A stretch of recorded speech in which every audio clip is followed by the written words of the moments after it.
This is Revelations.Unveiled. Detroit.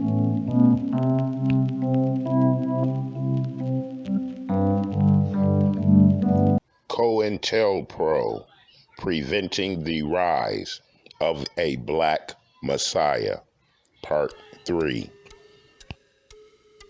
Sometimes the FBI kept its hands clean when playing dirty tricks.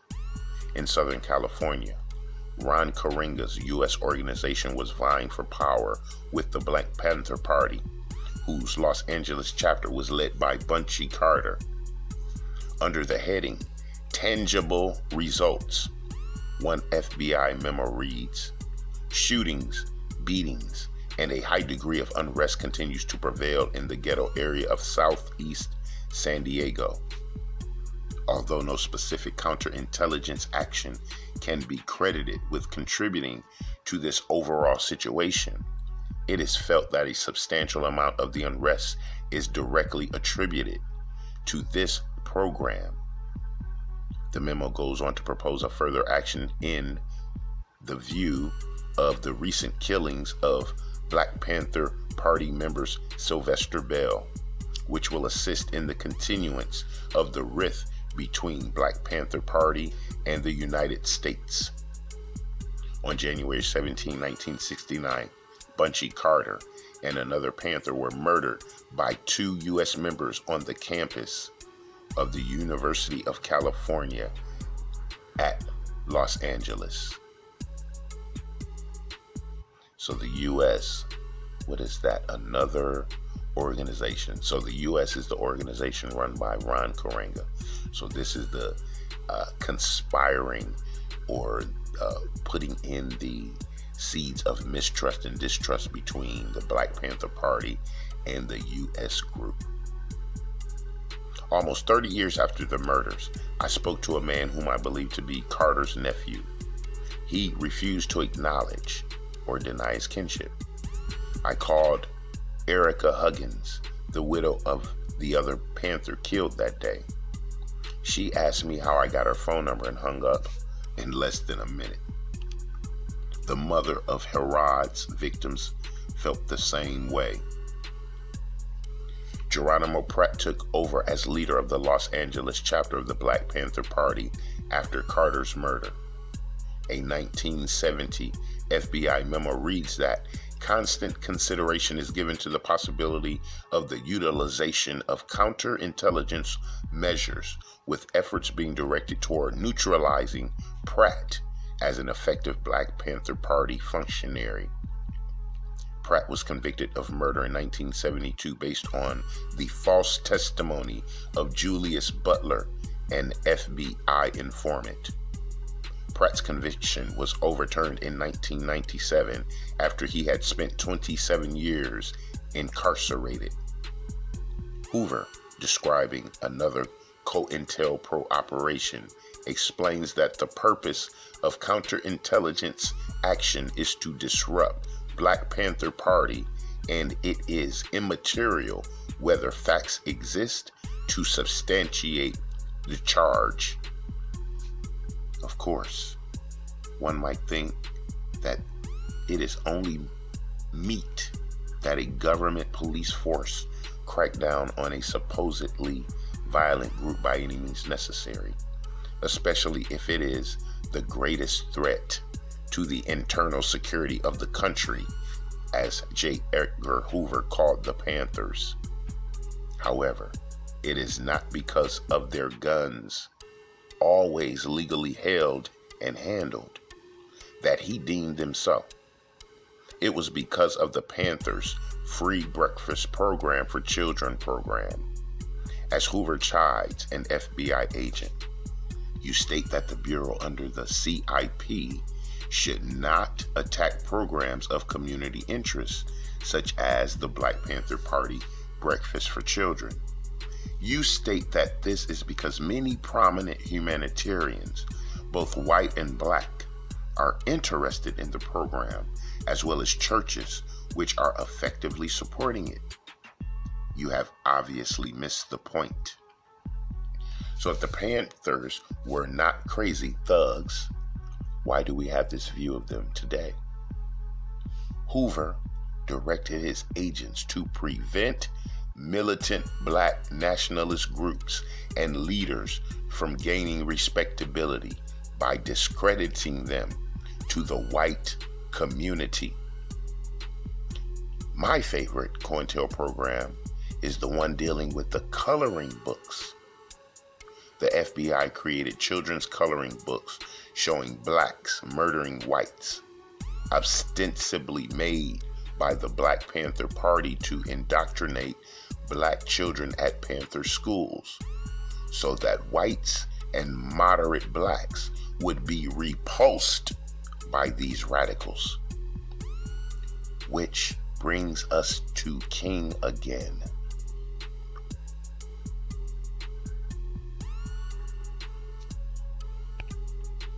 Hoover, who ironically called King a notorious liar at a 1964 press conference, and was even so petty as to try to stop a university from giving King an honorary degree. A report compiled by the U.S. Congress quotes from a March 28, 1968 FBI memo. A sanitation strike has been going on in Memphis for some time. Martin Luther King Jr. today led a march composed of 5,000 to 6,000 people. As the march developed, acts of violence and vandalism broke out. The memo continues, this clearly demonstrates that acts of so-called nonviolence advocated by King cannot be controlled. The same thing could happen in his planned massive civil disobedience for Washington in April.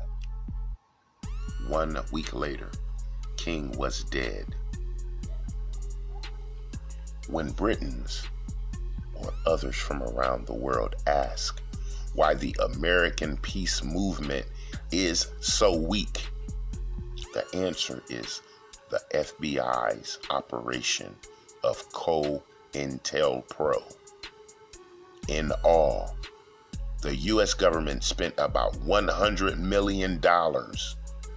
That's almost $550 million, or over half $1 billion in today's currency, to destabilize and destroy black, indigenous, and other left-wing movements and organizations in America and their potential future leadership. A black Messiah did not rise again.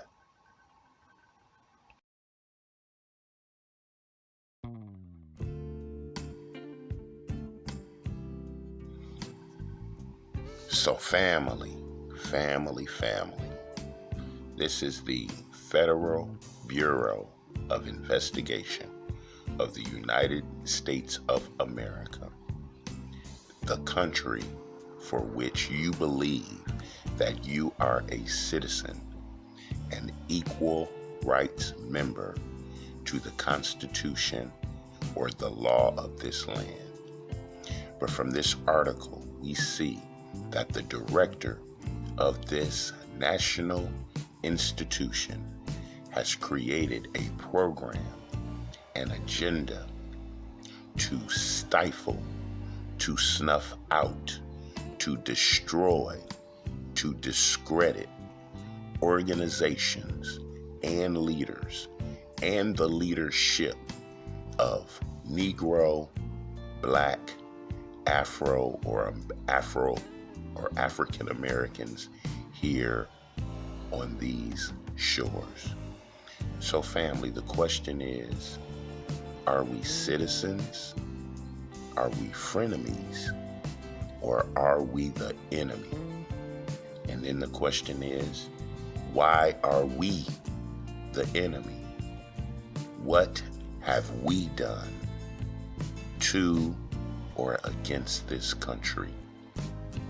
Why is our Organization for Positivity, why is our elevation politically, financially, and socially such a threat to this nation? What is the secret to us coming together, being together, sharing together, spending together, loving together, growing together, educating ourselves together, healing together, being in total spiritual oneness with the supreme power together? Why is that a threat to this country? Why does the investigative branch have to compose agendas and programs and sinister developments and malevolent satanic machinations against us, the people, the descendants of those whose ancestors were brought here in captivity, served in bondage and national institutionalized slavery, Jim Crow laws, prison codes, black codes? What is it about us that we have to be crafted upon within the halls of the national government? We shall continue the exploration, the uncovering, and the unveiling to our true identity, our true purpose, the reason for the hatred against our being together as a community of peace and love and healing and the creation of those things, of the righteous acts for the benefit of all humanity. So family, we shall reconvene in love and joy and safety and comfort. And until we are together again, I love you. I love you. I love you. This was the Counterintelligence Program, the agenda to prevent the rise of the Black Messiah. This is Revelations.Unveiled. Detroit.